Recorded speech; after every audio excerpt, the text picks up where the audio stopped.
I've dated two psychics. My father is an emotionally distant space pirate. My time-traveling son from the future is older than me.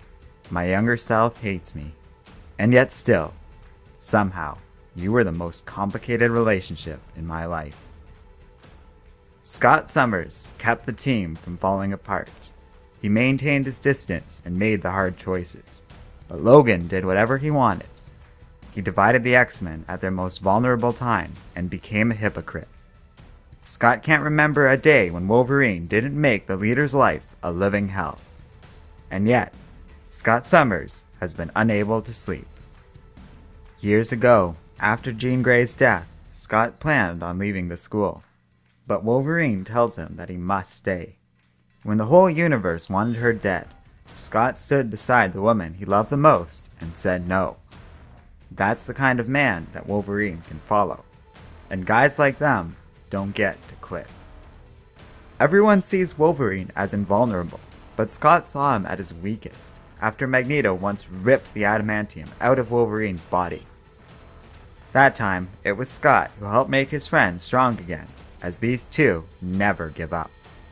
Together they persevered through loss and adversity until Scott broke things. He broke their trust, their team, and his own faith. Cyclops angrily declares that he has broken everything. But he remembers that a person like him doesn't get to quit. Thinking about how Wolverine would want to be remembered, he gets an idea. At a bar, a man brags about beating up a mutant. Scott enters the bar and smiles. Beating up the men, Scott makes a toast to his fallen friend.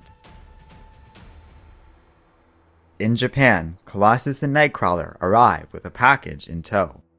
They approach a shrine guarded by a pack of ninjas. The ninjas declare that nobody is permitted inside, but Nightcrawler explains that they are here to pay respects to Lady Mariko on behalf of her husband.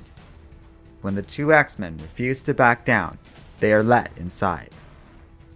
They bring a sword for Wolverine to be with his beloved.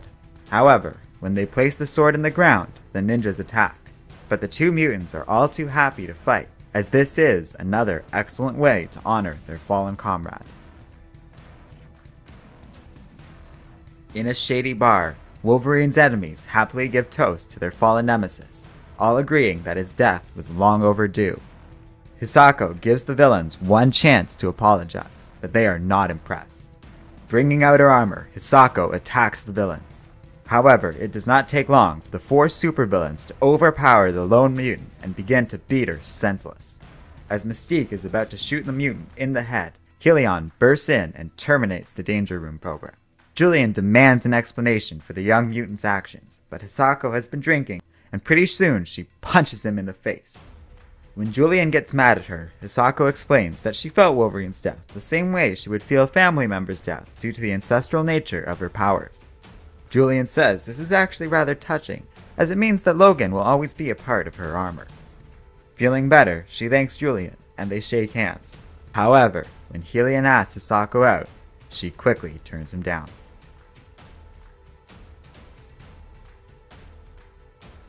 Hello and welcome to Comic Island. My name is Arden, and this is my recap and review of Death of Wolverine, Life After Logan, issue number 1. So based on some requests I've gotten, I've picked up a few Death of Wolverine follow-up issues, and this one in particular felt worth reviewing.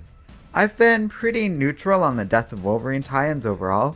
On the one hand, I'm sick as everyone for all the marketing, tie-ins, and various follow-up issues regarding Wolverine's death.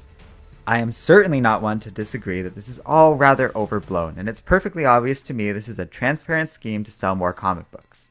But there is some merit to follow-up comics like these. I like that they're usually standalone, accessible, and are usually featuring nice moments of reflection and character development. So how do I feel about Life After Logan, issue number 1? Well, this is an anthology piece, so let's go through each story first. Out of the characters who I'd be most interested in seeing their reactions to Wolverine's death, Cyclops definitely ranks up there.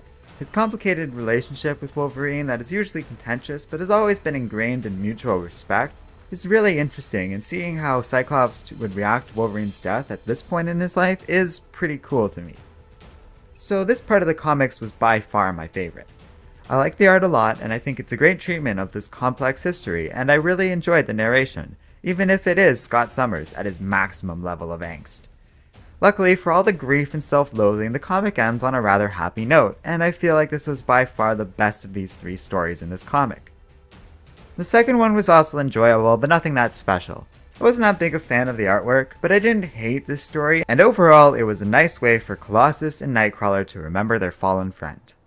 I think part of the problem was that any sort of grief from Nightcrawler loses all credibility to me. This is a guy who just died, and just came back from the dead. It's just not that realistic that these two would at this point really think that Logan was gone forever.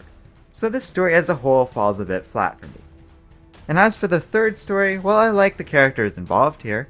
It's cool to have Hellion, Hisako, and Wolverine's worst enemies all in one story, but I can't say I'm that big a fan of this comic overall.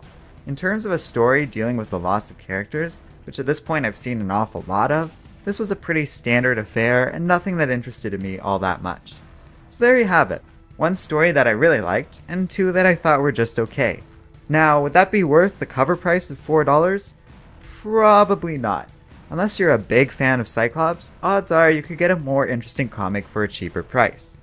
Let me know what you think of Life After Logan #1 in the comments section. And, as always, if you enjoyed this video, don't forget to like, subscribe, and keep reading comics.